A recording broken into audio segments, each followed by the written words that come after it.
KCC311. Thanks for your participation in week 1 for the course. We got some data questions.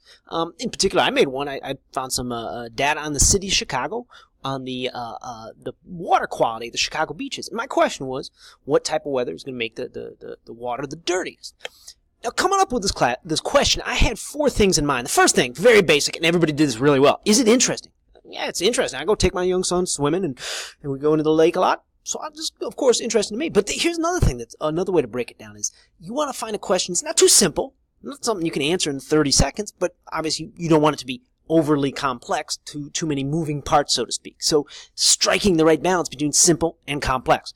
Another way to look at it is a personal decision versus a decision maybe a leader might think about. So personal would be something like, hey, do I want to swim today? Or, hey, what's the biggest wave that ever happened in Chicago? Oh, those are all interesting questions, but they just might be of personal interest. A leader might say, in the big picture, hey, when are beaches in general going to be dirty? And then I can maybe have to close them or clean them. You see the perspectives from a leadership perspective. Questions that you can answer from a leadership perspective. The last question I want to think about, and this is a little more complex, is talking about combining data. Now, I have beach data, and I'm proposing that I compare it to the weather. So in other words, I'm going to layer the beach data to the weather. So there's a lot of moving parts here. I'm saying, is my data interesting? Yeah, I like to go swimming. Is it too simple? No, it's going to take a little time to solve, but it's not too complex. Is it something that just a personal interest? No, I think this is of interest as a leader, and also I'm going to layer the data, the beach data combined with the weather data, and I can come up with something.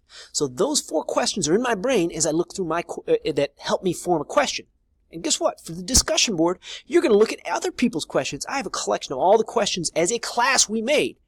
And the discussion board for week 2 is, I want you to reflect. I want you to reflect on other students' questions. I want you to say, hey, this is interesting to me too. Or, hey, I see what you're thinking here, and maybe you can think about this too. Or, hey, I think that's good.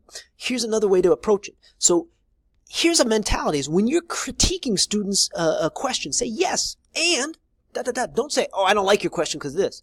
Don't stop their question. Say, yeah, that's a good question. And here's something else we can think about. Keep the question moving forward. And how do we keep it moving forward? Remember those 4 points. Is it interesting? Is it too simple? Maybe here's another thing we can do. Make it a little more complex. Is it a personal question? Or, hey, and we can think about this in terms of a leadership perspective.